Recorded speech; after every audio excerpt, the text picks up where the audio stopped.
Do you want to be able to hide certain sheets from certain users just for convenience? Okay, you can do it. So for example, I've got this little checkbox here with people's email addresses. I'll show you how you can set it up so it automatically hides the pages based on their email. They don't have to tick a box, but just a demo here. Okay, Mark, check out these pages down the bottom. Mark has only got access to department A and B. Okay, Marsha, only department A. Melina, access to all the departments. Okay, and the way they handle this is that they then click on, it says select a page. So they click on department B and then click on this button. So it's 2 clicks and then a back button, or you could put the slicer across the bottom on every page. You can sync the slicer. And then department D, go to department D. So I'm going to show you how to do this. You'll learn a few things about buttons and a couple of little tricks about the colors and, button navigation and things like this. But this isn't secure. I'll talk about the security thing more at the end, just to make it really obvious that this isn't secure. Check this out. If I go and just tick Marsha, department A, that's the only page you can see. But Marsha could come in and go export to PDF, untick the exclude hidden report tabs and click export. I won't do it now because I've already done it before. There's Marsha, department A, and it just prints off department A plus department B plus department C plus every other hidden sheet you have. So it's not secure, and it's not even about the printing, but I'll go into that more later on. Okay, so I'm going to show you how I built it. You might learn a few tricks about how I've structured my data with Power Query. There's a bit of unpivoting involved, how you set up the buttons, how you change the text based on whether a page is selected. So there's a few good tips in here, even if you aren't going to use it for page level security. Okay, let's go.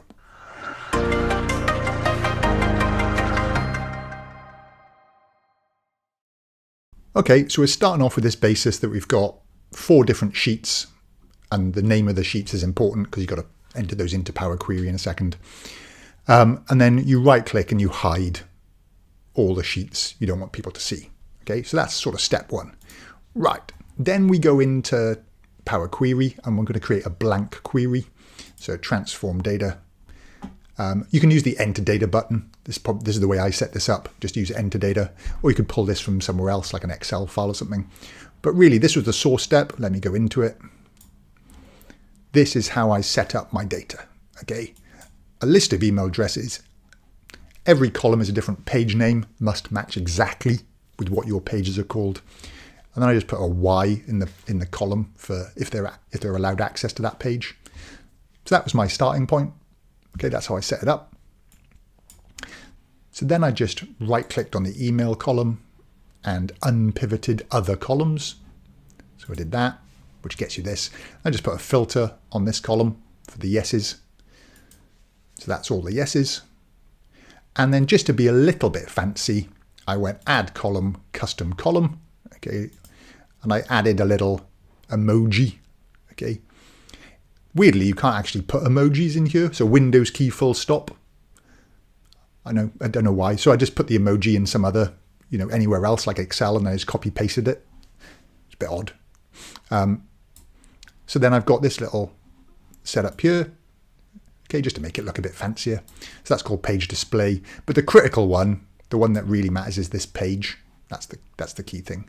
Okay, and then I just changed it. That's it. That's my sort of security setup. Again, it's not security. Okay. Cool. So then what did I do? Well, I added a button slicer. So let's go and do one of those. I won't go into all the exact details. I make this file downloadable if you want to check all my different settings and things.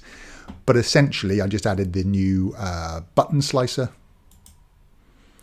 Okay. And I put on their display page, so page display. And then I just fancied it up a bit. So let me go to formatting. Oh, by the way, I've got on object formatting selected. It's a preview feature, file options and settings, on object interaction for this sort of pop-out menu. Okay, so then slicer, multi-button layout, make it a horizontal with 4 columns or however many pages you have. I've actually made this like 7 so that when I drag this across, it shouldn't get wider. There's a auto grid off. Okay, so therefore let me make it 7. My buttons are that size. I also turned off the title. Don't need that. Then I went to the buttons or the background, so size and style. Turn the background off. Okay, and then I just changed the little corners. So I come down to buttons and make sure it's all states. Catches me out a lot. Okay, and then the shape, you could make it customized so that the rounded rectangle top left is got some curve on it, maybe 20 or 10 or whatever you want it to be. Top right, 20. Also the padding, so padding narrow works out better because when you make this narrower, it doesn't overlap the text.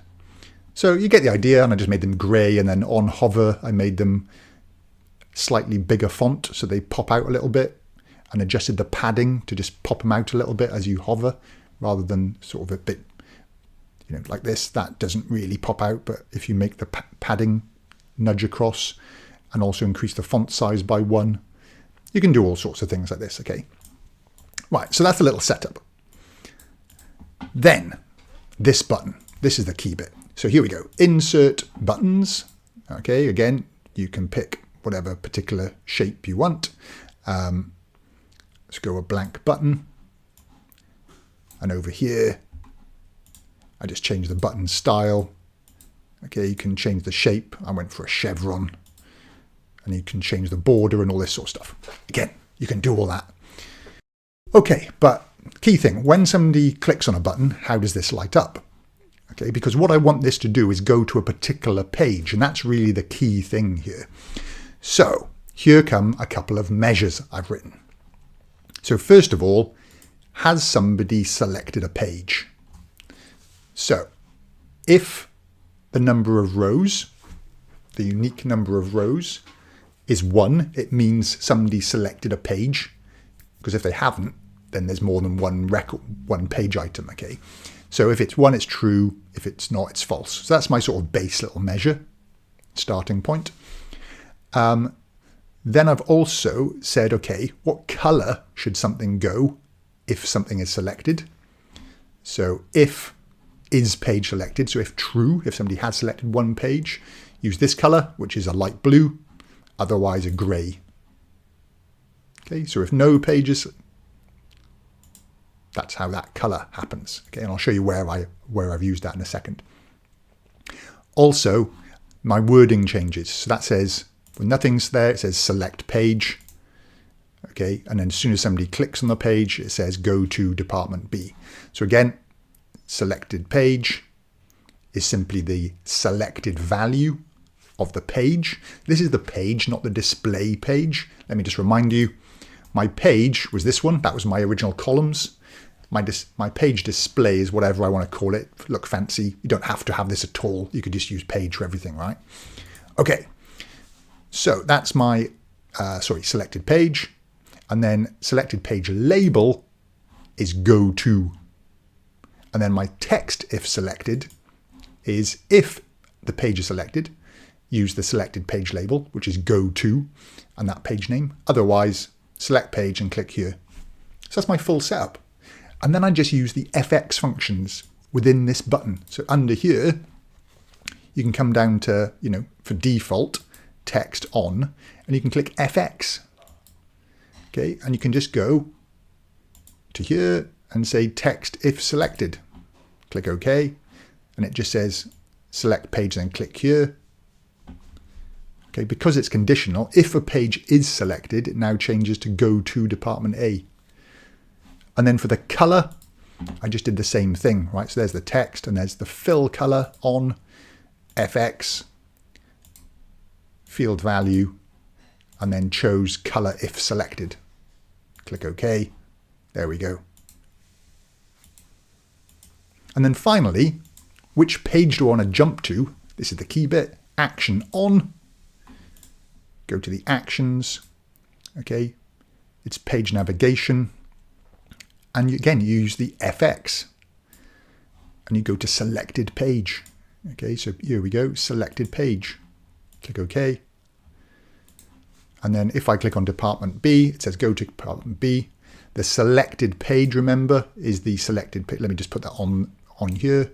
Department B, okay, that's the selected page. So when I click on it, it goes to Department B. I just put a back button, insert back button on every page. So that's the setup. Finally, row level security. So I want this to work when any of these people just log in. I don't want them to have to tick their email addresses. So, this isn't, even though I'm using the row level security feature, this isn't security. So if I go to manage rules, or manage roles, sorry, I did a new role called, let's call it page views. Okay, page views, that's this one. I went to the page access and then I basically went to switch to DAX editor. You need this one. Okay. But what you can do, just to give yourself a little head start, is you can say, okay, new rule, and it says if email equals, then switch to DAX editor. And at least it's put that in for you. And then you basically put user principal name. That's it, which is the logged in email address when people log in.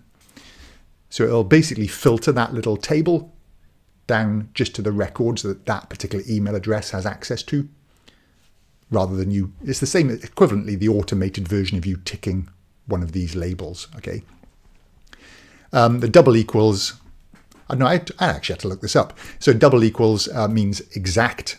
To be honest, equals would work, but double equals, I guess, is a little bit safer. It's like it matches text to text and numbers to numbers and stuff like that. So it's, I guess it's even safer than just the simple equal sign. But to be honest, not really a big deal here. Okay, save. Cool. So then you don't, pretend this slicer didn't exist. And then we can test it by going to view as, other user. So Matt at aa.com. Tick the page views because that's the rule I want to assign them to. Click OK. So when Matt logs in, he'll only see Department B and Department D. Okay, and click on that and go to Department D. So it will work. It's a way of having one report that different pages are just exposed to different people. It is double click, 2 clicks.